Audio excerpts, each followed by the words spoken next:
to have to wait till then. No, for those of you who are Kiwi Lane people, stick with me to the end of the class today, and I am going to show you a Kiwi Lane thing. Something to add to our existing Kiwi Lane thing. All right. Woo! Let's get started. Mountains of mementos. We are on the downside of completing the Get Organized challenge, and this is the 7th challenge, Mountains of Mementos, and this really ties in with the things that we've been doing previously, both in organizing supplies and organizing your photos and getting ready to actually put all of the work that you've done into use when you're actually scrapbooking and crafting. So we have 2 winners this week. We'll start with the winners. First winner is Tina Gonzalez Tarzier. I hope I'm not butchering your name too bad. A quick progress report from Tina. It says, I was very successful the last challenge on this, so it was complete. I continue to work on my catalog this week, and it is very close to completed. I'm so excited. Congratulations, Tina. And the second winner is Linda Holt, and she says, I have made progress with gathering all my coloring, painting, inking supplies. She's setting up her cart with her coloring supplies and wanting to really be thoughtful about what she puts in that cart, so it's really super functional. So she's working through that this week. And then she says, I've been pushing very hard to get my dice organized and catalog and stored. I have a lot. I have also been working on my stamp simultaneously and should finish the entire effort of over 6 months today. So I don't know when she posted her her progress post, but it sounds like Linda might be done. Congratulations, Linda. And then she says, can't tell you how unbelievably exciting this is. I love how accessible everything is now. So congratulations to Linda and all of you who've been working through the challenge and really now being able to reap the benefits of finding your supplies quickly and easily. All right, let's get started with mementos. Our goal for this challenge is to be able to keep those mementos and journaling notes together, your memorabilia together, so that you can find it when you're ready to do something with that memorabilia and those journaling notes. We've got crossover again between our digital world and our real world, analog world. I don't know what the term is, but you probably have some stuff that's digital and some stuff that's printed. And things that you've collected in terms of memorabilia. So we've got both of those things to deal with. And then we're going to talk a little bit at the end about creating a holding album and why that's beneficial and how to work forward scrapbooking using a holding album for your projects. So of course you already know, it goes without saying, the very first step in the process is gathering all of that stuff together, right? So memorabilia, mementos, they have a tendency to really kind of wander around the house. There might be some in the driver's side pocket of your car door. There might be some in your glove box. There's probably some on the refrigerator, in the junk drawer in the kitchen, and then spread around your kids' rooms or your office or your craft room as well. So it's time to gather all those things up. You're also going to be using your sorting guides and templates from the photo challenge and possibly your family timeline. So those things that you've already done, the work you've already done, is going to help you sort and organize that memorabilia, those mementos, as well as you go through and find all that stuff and get it put away. If you made a family timeline, you're going to want to have that up or out or available. That's going to make it easier, again, to put things in order chronologically. How are you going to store your mementos? That's the question that you need to ask yourself. And there are so many ways, so many really efficient ways. So obviously, for those of you who love the Fab File product line, the 8.5 by 11 Fab Files with divider pockets are a great way to store a year or a trip or whatever it is. File folders, of course, work great. Most stuff that's mementos, memorabilia is going to fit within a file folder. Oversized manila envelopes. If you cleaned out a bunch of 12 by 12 pizza boxes as you've been going through, you might want to use those for memento storage. There are just a ton of different things. I'll show you a couple of things at the end today, but you really need to think about, as we always do, how you craft, where you craft, when you craft, and then choose the memento storage that's going to work best for you. Some of you who use scrap racks will just take a whole section of your scrap rack and put that in chronological order and have all your mementos right there, right? There's so many great options, And again, you just need to think about, how am I going to use this? If you always craft at home, you might be able to use something like file folders that are just in a file cabinet in your workspace, and then put them, ooh, sorry about that. Let me turn off my ringer. Oop, if I can remember how.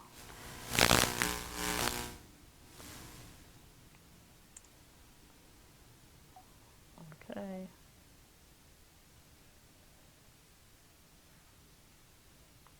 Everybody, I won't just go off. There we go. All right, we're all good. Sorry. Okay, now where was I? That's very distracting. Sorry. If you craft at home, file folders might work great for you. If you're somebody that takes things with you, you might want to consider using Fab Files or the Expanding Project Planner, and I'll show that again later. So keep that in mind before you start really organizing things.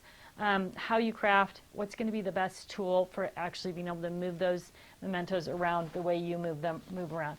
If you're an all digital scrapbooker, you're just going to scan everything and add it to the file folders with your photos, so that when you're ready to scrap those photos, you've got the mementos right there with the photos. So it's funny because everything is the same with different stuff, right? Our ideas are put things in order so they're easy to remember. In this case, it's going to be mostly chronological.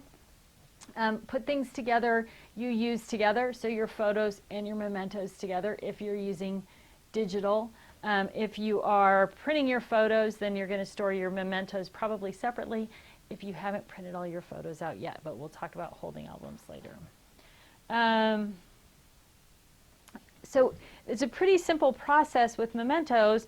You're going to use your timeline or your sorting guides to go through and sort those mementos.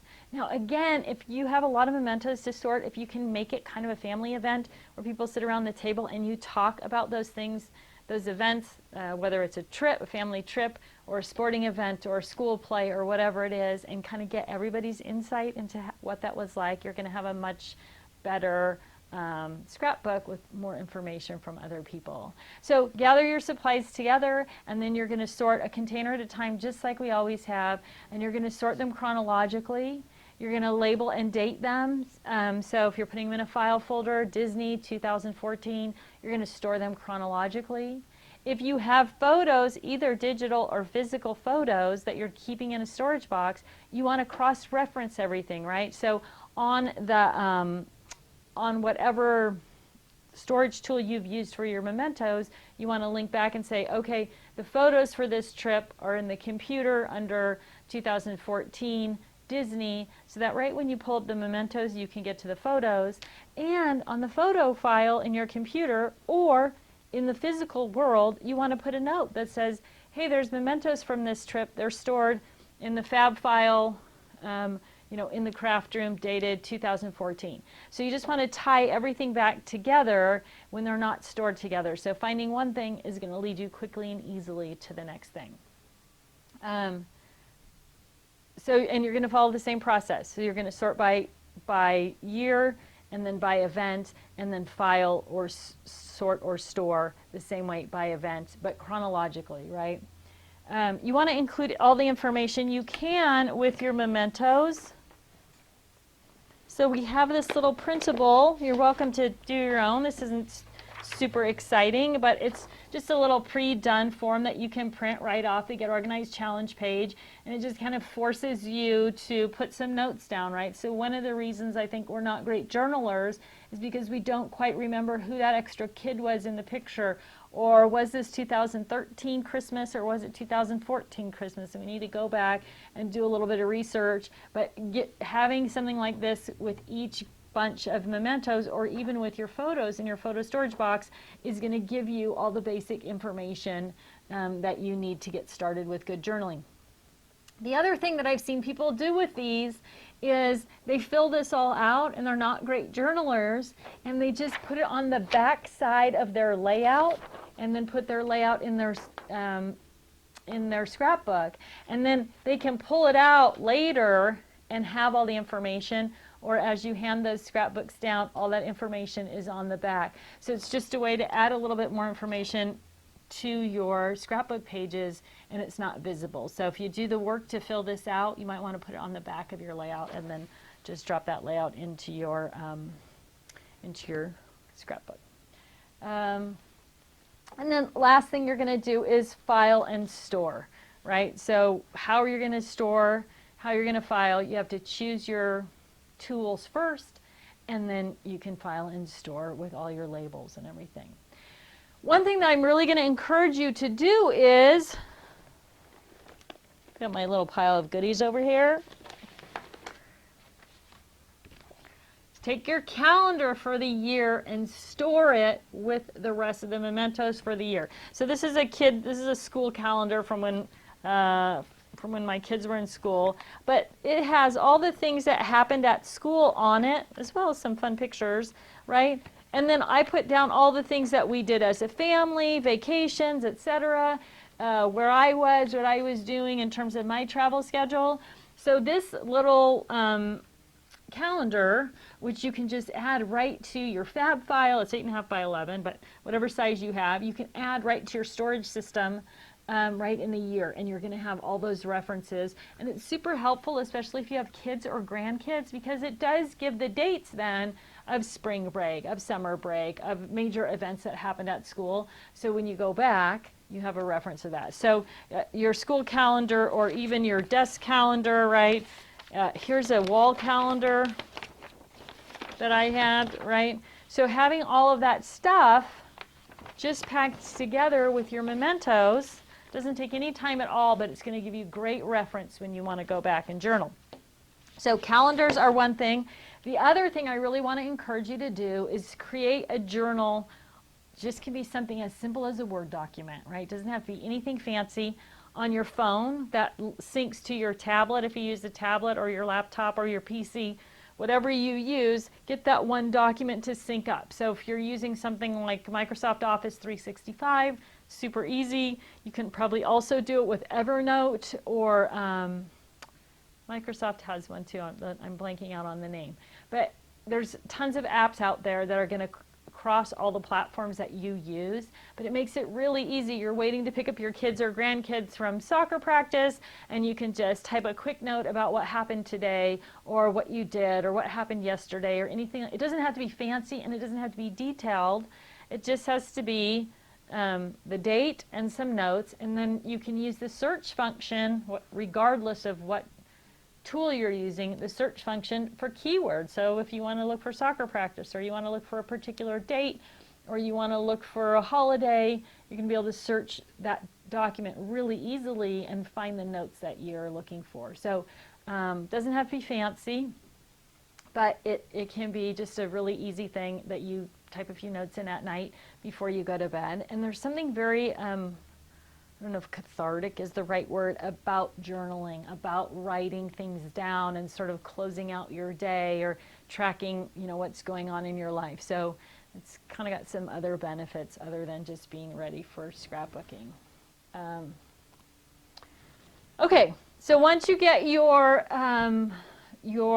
mementos sorted, organized, then it's time to create a holding album. And a holding album is what I think of as the next project or the current project that I'm working on, and putting all those pieces together. So this is a holding album I created from a road trip that I did with my kids several years ago. But I do 3 albums: a family album, an album for London, and an album for Max.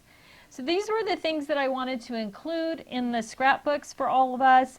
This was the number of photos that I was going to include, which then translates to the number of pages I'm going to create. So we talked about that with photo storage, if you kind of pre-plan out. So the road trip, I was going to do 6 photos, so that's a single 12 by 12 layout. Disney, I've got 36 photos, which means I'm going to do double page spreads on that. 12 is 1 double page spread. But that gives me some goals and some focus for how many pictures I'm going to use and what pictures I need to choose. And then I just break it down by actual event based on my grid in the front here. So each one of these pockets holds enough photos to do a 12 by 12 layout, right? So I've got left side, right side of a layout if I'm doing a double page spread, and then whose album it's going in. These are empty, which means I finished those pages, right? What's the benefit to that? The benefit is if you're also storing memorabilia, mementos, one of the things that happens with scrapbooking is we don't throw anything away because if we're worried that we're going to need it later or that it didn't get included or any of those kind of things. Well, by creating a holding album and keep putting your mementos and your photos into the holding album, you're going to know you're finished with those pages, which means when you come across extra mementos from that event, right? So I've already scrapbooked Grand Canyon, but I have all these mementos left over. I know I can just get rid of them. I have finished the scrapbook. I put everything in there that I want to keep.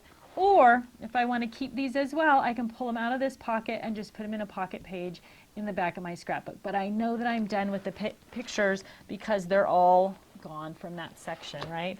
So it works great for categorizing by different types of albums and different events. And then I just keep a few 12 by 12 pockets, and then either pages that I'm working on or pages that I finished, I can put into those 12 by 12 pockets and keep them protected and safe. And then when I'm ready to actually put the whole scrapbook together, you know, sometimes you plan out a scrapbook and you think it's going to go left page, right page, and you figure out that this other thing took 3 pages, so now you have back side, front side, right? So rather than always moving them around, I just finish the whole section that I'm working on, and then I put them all together at one time, and that way I can lay them out a little bit easier in the way that I want to do that. So keep some 12 by 12 pockets for that.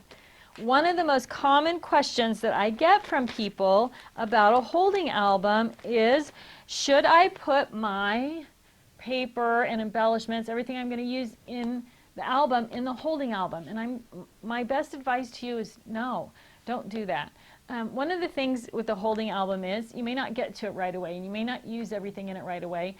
You may be working on a particular album for a long time. And if you've pulled things out of your supply stash and put them in that album, then if something else comes up or you're working on another project or a card or something else, you're not going to see those things anymore, things that might work for something else as well. So things that are generic, that are going to work in any situation, I would say no. Leave them in your scrap rack or whatever storage tool you're using for your supplies until you're actually working on those pages. Now, the one exception to that is if you have something that's completely unique to those pages, right? So this is SeaWorld paper, SeaWorld stickers, SeaWorld embellishments in with our SeaWorld pictures. I am never going to use SeaWorld stuff anywhere other than with SeaWorld pictures, right? And when I'm done with it, I'm not going to put it back in my scrap rack either, because my SeaWorld stuff, I'm never going to go to SeaWorld. Well, I shouldn't say I'm never going to go to SeaWorld again. The odds that I will go to SeaWorld again anytime in the near future are very slim. The next time I'll probably go to SeaWorld will probably be with grandchildren who are 5 or 6 years old. Since both my boys are in college, if they started right now, it would be 6 or 8 years before I ever had grandchildren to take to SeaWorld. And by that time, I'm going to want to buy new SeaWorld stuff, right? They're going to have new cool SeaWorld stuff. So I would strongly advise you to, when you're done with the SeaWorld stuff, put it right in your purge box, or put it in a donation box, or whatever you're going to do. Don't pack it away and flip through it and cart it around for the next 10 years, unless you think that you're not going to want to buy new SeaWorld stuff. So there's that as well. So this goes back to a couple of other things. If you travel to a unique destination, if you go to India and you know you're only going to go this one time, you might have all of your India stuff right there in your holding album, and when you're done, you're going to bag it up and donate it at your next crop or event, right? If you're not going to go back to India. If you're somebody who constantly goes or regularly goes to the same place, Merle France, who some of you know, works with me at the trade shows, her family goes to Mexico every year. So she has a whole travel section in her scrap rack that's Mexico. It never goes into her holding album, It always just stays in travel because she's going to use it nonstop in her scrap rack year after year after year, right? So keep that in mind. Keep things together you use together.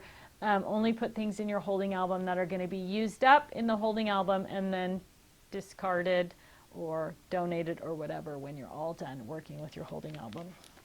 Next common question I get about a holding album is, should I create a holding album for all of my projects? The answer is no. You don't want to spend your time creating things to create projects. You want to spend your time creating projects. So you might have a holding album for what's happening in your family right now, things that you're scrapbooking as you go, if that's the kind of scrapbooker that you are. Or in my case, I build a holding album based on a particular project that I'm going to be working on. So if I'm working on this road trip, I put everything together for the road trip in one place. I have mine on a spinder, so it'll go right on my scrap rack, or it'll go into a 12 by 12 craft binder or something like that, so I can move it around with me. So it makes it really easy to do that. Now, you can do a holding album with smaller pages depending on, right? So these are photo sheets from the camera store, and then just regular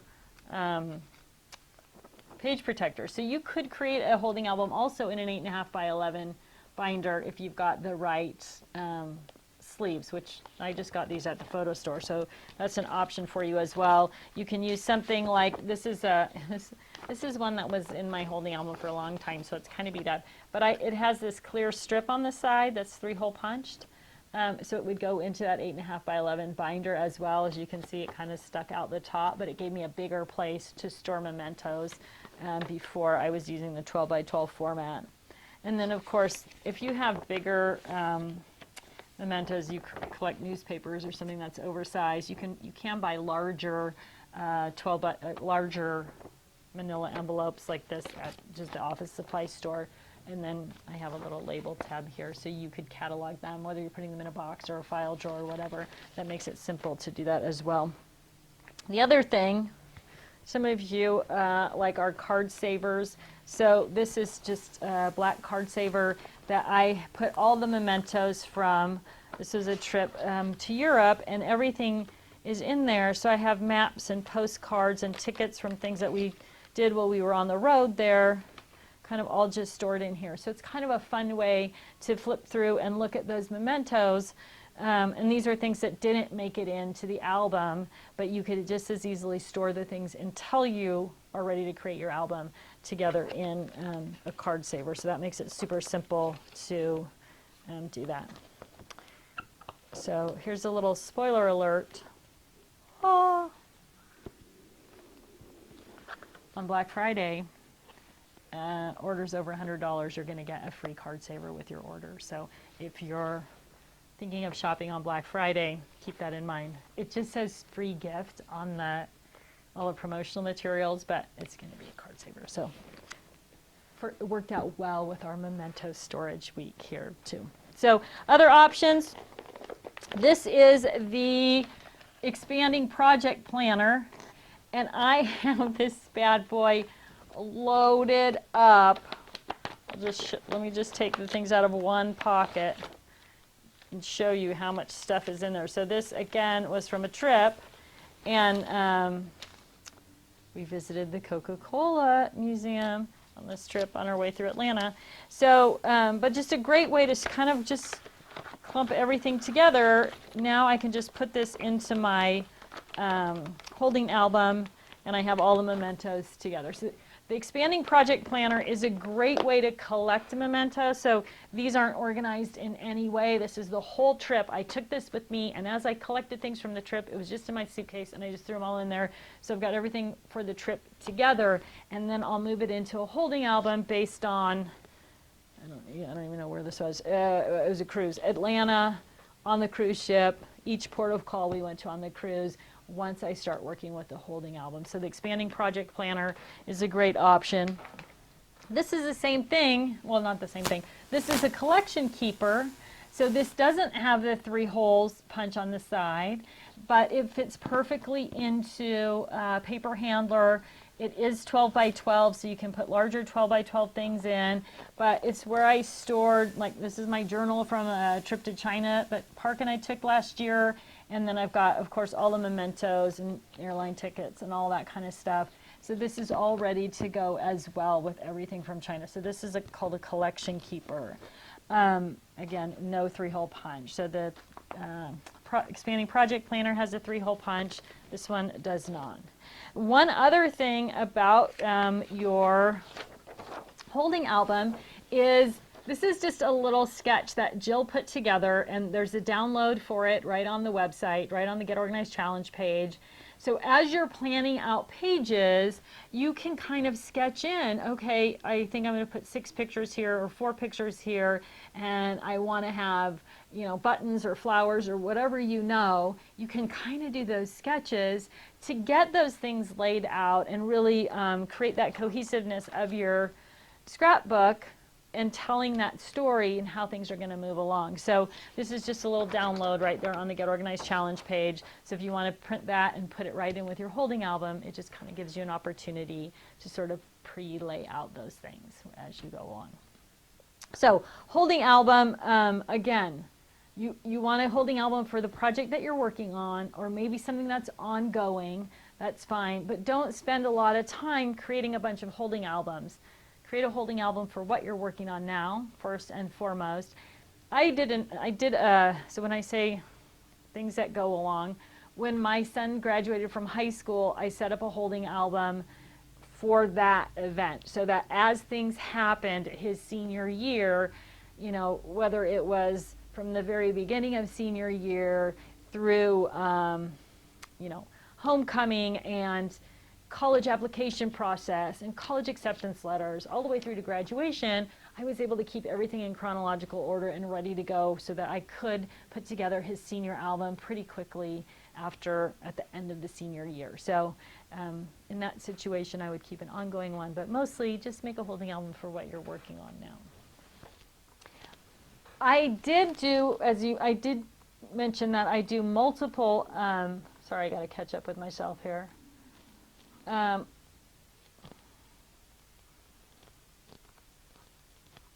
I can't see my screen. There we go. I did mention that I do multiple albums, one for each of my kids and one for myself. And there's 2 things here. The first thing is the albums are very similar. One focuses more heavily on London, and obviously the other one focuses more heavily on Max. And then the family albums are kind of the whole story and everybody. In hindsight, I probably would have just done 2 albums. Because it's got a little bit morbid, but when I die, London has his set of albums and Max has his set of albums, so who's going to want the family albums, right? Because the kids both already have their stories, or the family stories together. So that's one thing to keep in mind. The other thing is it's hard to keep track of who you've done what for, right? So that's one of the benefits to a holding album. But I did do a blog post several years ago, but the information is still valid, about how I kind of got caught up and how I rounded up everything and noted everything and put the kids' album notes in order so I knew what I was missing just by looking into their books. So there's a link, I believe, on the Get Organized Challenge page if you do multiple albums that you can kind of peruse that and see if it's going to help you set yourself up for those multiple albums. All right. The beautiful thing about a holding album is it's easy to access. So if you have a little bit of time to work, you don't have to go around and hunt things. It's portable, so if you're working on an event, that makes that easy. But really one of the best things about it is you don't have to rely on your memory for things. Everything's there in order.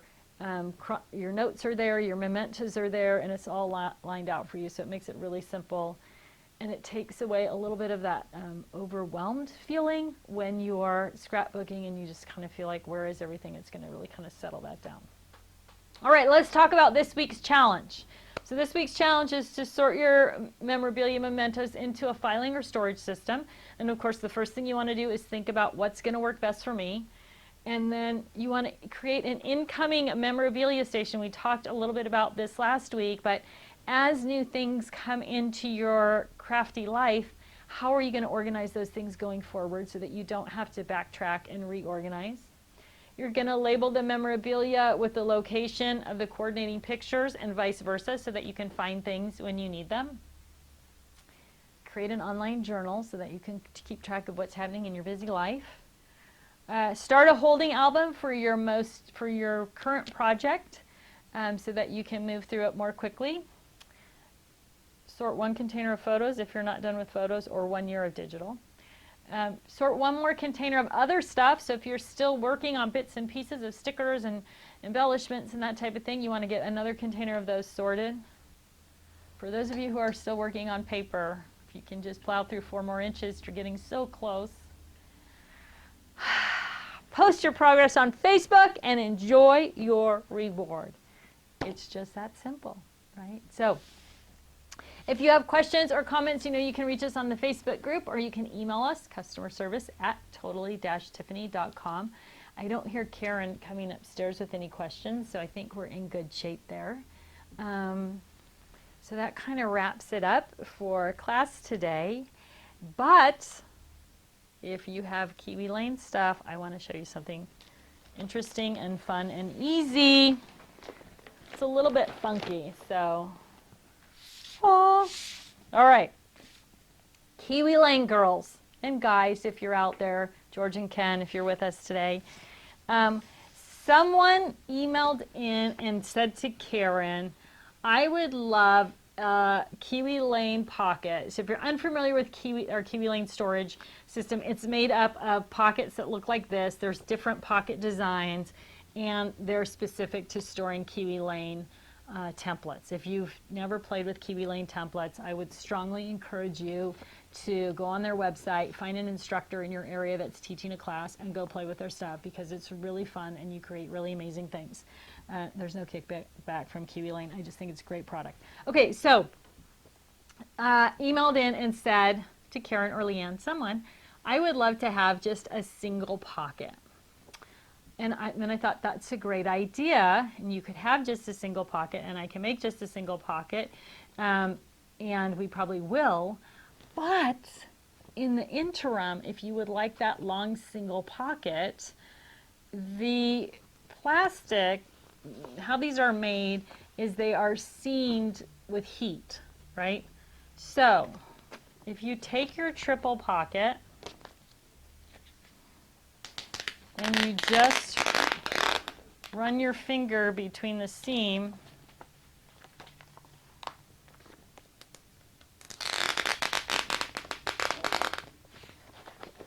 now I have a 12-inch long pocket. And so then what did I do, of course, because I'm always thinking, so I took that pocket and I cut it so it was a little bit lower right here, and I cut a little notch right here, and I folded over the top. I just used a bone folder to get a good fold. And now, sorry, I know this is clear and it's hard to see. Now, and I did this all like just, it's not the most beautiful cut. I just wanted to show you how I did it. I just cut that notch, and now that holds the flap down. So you can create a 12-inch long pocket if that's what you want to do. And I don't know if you can see this or not, or if you can zoom in, Leanne, but you can see that there's a little black dot right there. That is where the bottom of the flap. So before I cut my notch, I put the flap down, and then I drew little black dots about where the flap ended, and that's how I knew how deep I needed to make the notch, right? So fold your flap over if you're going to do that, and then you can notch that out, and then you have a little notch for your flap if you even want to add the flap. Obviously you don't have to. None of our other ones have a flap, but so there it is. So Kiwi Lane people who asked about a 12-inch pocket, you can create it yourself with a triple pocket. Just break those seams, and then it's kind of funky because it has the 3 pockets, so I just took a scissor and just trimmed that out so it was a little bit nice and neat and easier to use. So Kiwi Lane pockets for 12 by 12. Super simple. Full disclosure though, I will probably, and it won't be probably till late spring or early summer, we probably will release a 12 by 12 or a 12-inch long Kiwi Lane pocket as well. All right, that's it. Thanks so much for joining me today, and I will see you next week for the wrap-up of the Get Organized Challenge when we talk about traveling with your supplies. Have a great day. And amazing Thanksgiving. And don't miss out on our Black Friday special. Take care.